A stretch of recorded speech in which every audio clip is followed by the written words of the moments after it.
Hello viewers, আসসালামু আলাইকুম। চিংড়ি দিয়ে পুঁই শাক রান্না করা কিন্তু খুবই সহজ, আর এই সহজ রান্নাটা খেতে একদম অসাধারণ। আজ আমি আপনাদের সাথে এই সহজ রান্নাটা শেয়ার করব। তো সেই অনুযায়ী আমি আমার বারান্দা বাগান থেকে বেশ কিছু পুঁই শাক তুলে নিয়েছি। আমি ৮ থেকে ১০ দিন পরে পরেই এভাবে অনেকগুলো পুঁই শাক হারভেস্ট করে থাকি।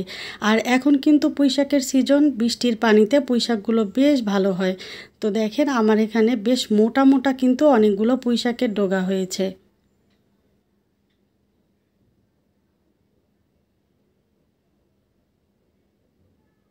আমি ডগার সাথে সাথে বেশ কিছু পাতাও এখানে তুলে নিয়েছি। তো ভিউয়ার্স, দেখতেই পাচ্ছেন এখানে আমি অনেকগুলো পুঁইশাক তুলে নিয়েছি। নিজের বারান্দায় যদি এরকম কিছু গাছ লাগানো থাকে তাহলে কিন্তু বেশ সুবিধা। বাসায় সবজি না থাকলে এরকম একটা শাকের রেসিপি কিন্তু অনায়াসেই করে নেওয়া যায়। তো যাই হোক, আমি এখানে শাকগুলোকে আলাদাভাবে কেটে ধুয়ে পরিষ্কার করে নিয়েছি। আর ডাঁটাগুলোকে আমি আলাদাভাবে কেটে ধুয়ে পরিষ্কার করে নিয়েছি। সাথে আমি ৩টা আলু এভাবে বড় বড় টুকরো করে কেটে নিয়েছি। তো এখানে কিন্তু সব কিছুই খুব ভালোভাবে ধুয়ে পরিষ্কার করে নিয়েছি। এখন আমি চলে যাচ্ছি পরবর্তী ধাপে। চুলায় একটা পাত্রে আমি দিয়ে দিচ্ছি পরিমাণ মতো সাদা তেল। শাক রান্নাতে আমি খুব একটা তেল খেতে পছন্দ করি না। যদি কেউ চান তো এখানে তেলের পরিমাণ আরেকটু বাড়িয়ে দিতে পারেন। তেলটা ভালোভাবে গরম হয়ে এলে এখন আমি এখানে দিয়ে দিচ্ছি হাফ কাপ পেঁয়াজ কুচি। পেঁয়াজটা আমি হালকা বাদামি কালার করে ভেজে নেব। কোনোভাবেই কিন্তু পেঁয়াজটা বেরেস্তা করা যাবে না, তাহলে কিন্তু পুঁই শাক এবং চিংড়ি মাছের এই তরকারিটা খেতে খুব একটা ভালো লাগবে না। তো ভিউয়ার্স, দেখতেই পাচ্ছেন এখানে কিন্তু আমার পেঁয়াজটা হালকা বাদামি কালার করে ভাজা হয়ে গিয়েছে। এখন আমি এখানে দিয়ে দিচ্ছি অল্প একটু পানি। এতে করে পরবর্তীতে যে গুঁড়া মশলাগুলো ব্যবহার করব সেগুলো পুড়ে যাবে না। দিয়ে দিচ্ছি স্বাদ মতো লবণ। লবণ কিন্তু আপনারা আপনাদের স্বাদ অনুযায়ী দিয়ে দিবেন। দিয়ে দিচ্ছি বেশ কয়েকটা কাঁচামরিচ ফালি করে।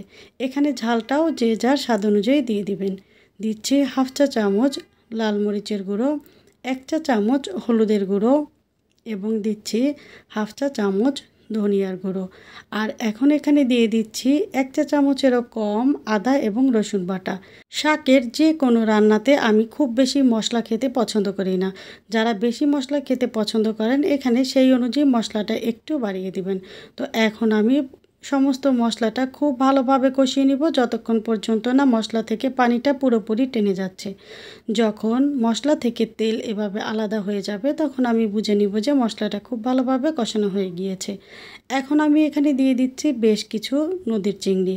আপনারা যে কোনো ধরনের চিংড়ি এখানে ব্যবহার করতে পারেন। চিংড়ি কিন্তু আমি আগে ভালোভাবে কেটে ধুয়ে পরিষ্কার করে নিয়েছি। এখন কোনো ধরনের পানি ছাড়াই চিংড়ি মাছ আমি কষিয়ে নেব ২ থেকে ২.৫ মিনিট। চিংড়ি থেকে যে পানিটা বের হবে তাতেই চিংড়ি মাছ খুব সুন্দর করে কষানো হয়ে যাবে। তো ভিউয়ার্স, দেখতেই পাচ্ছেন এখানে কিন্তু আমার চিংড়ি খুব ভালোভাবে কষানো হয়ে গিয়েছে।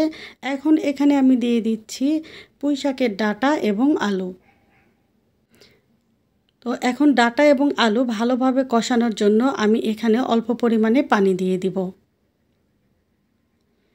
তো এখন মশলার সাথে আলু এবং ডাঁটা খুব ভালোভাবে মিশিয়ে নিব। এই মুহূর্তে চুলার আঁচটাকে মিডিয়ামে রেখে উপকরণগুলোকে ৫ থেকে ৬ মিনিট কষিয়ে নিব। আর কষানোর এই সময়টাতে আমি এখানে ঢাকনা ব্যবহার করব, তাহলে খুব দ্রুতই এগুলো সিদ্ধ হয়ে যাবে। আজকের রান্নাতে এখানে কিন্তু আমি আর অতিরিক্ত কোনো পানি ব্যবহার করব না। ডাঁটা এবং আলু কষানোতে যে পানিটা ব্যবহার করেছি এটাই যথেষ্ট। আর কষানোর এই সময়টাতে আমি ২ থেকে ৩ বার খুব ভালোভাবে নেড়েচেড়ে দিয়েছি।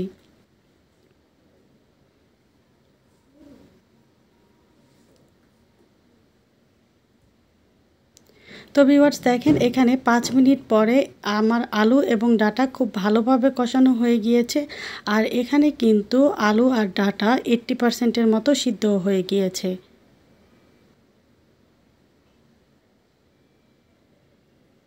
তো এই মুহূর্তে আমি এখন এখানে দিয়ে দিচ্ছি আগে থেকে পরিষ্কার করে রাখা পুঁই শাকের পাতাগুলো।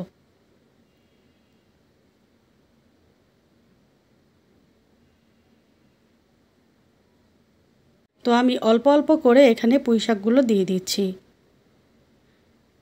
এখন মনে হতে পারে এখানে অনেকগুলো পুঁইশাক, কিন্তু রান্নার পরে এটা অনেকটাই কমে যাবে।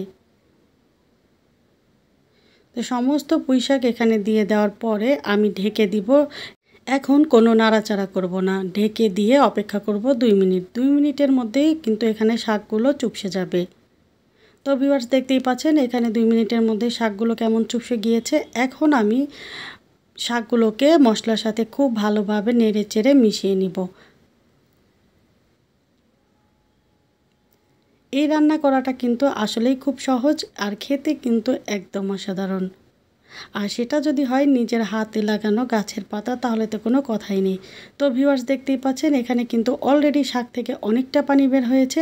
আজকের রান্নাতে কিন্তু আমি এখানে আর কোনো আলাদাভাবে পানি ব্যবহার করব না। এখন ঢেকে দিয়ে রান্না করব ঠিক 5 মিনিট। আর এর মধ্যে আমি ঢাকনা খুলে 2-3 বার নেড়েচেড়ে দিয়েছি। তো ভিউয়ার্স দেখেন এখানে কিন্তু 5 মিনিট পরে আমার রান্নাটা অলমোস্ট কমপ্লিট। এখন আমি এখানে দিয়ে দিচ্ছি 2-3টা বিলাতি ধনিয়া পাতা কুচি করে। এটা একদম অপশনাল, আপনারা যদি কেউ ধনিয়া পাতা খেতে পছন্দ না করেন তাহলে এটা দেওয়ার দরকার নেই। এখন নেড়েচেড়ে দিয়ে তারপরে আরও 1 মিনিট মতো রান্না করে নিব, তাহলে আমার রান্নাটা একদম কমপ্লিট। তো আমার আজকের পর্বের একদম সহজ এবং মজার রান্নার এটা ছিল ফাইনাল লুক। তো ভিউয়ার্স আশা করি আপনাদের কাছে আমার রেসিপিটি ভালো লেগেছে। যদি ভালো লাগে তাহলে অবশ্যই লাইক, কমেন্ট এবং শেয়ার করে দিতে ভুলবেন না প্লিজ। আর যারা প্রথমবার আমার রেসিপিটি দেখছেন চাইলে চ্যানেলটি সাবস্ক্রাইব করে পাশে থাকা বেল আইকনের অল অপশনটি সেট করে নিতে পারেন। এতে করে আপনারা আমার আপলোডকৃত সকল ভিডিও সাথে সাথে পেয়ে যাবেন। দেখা হবে পরবর্তী কোনো রেসিপিতে।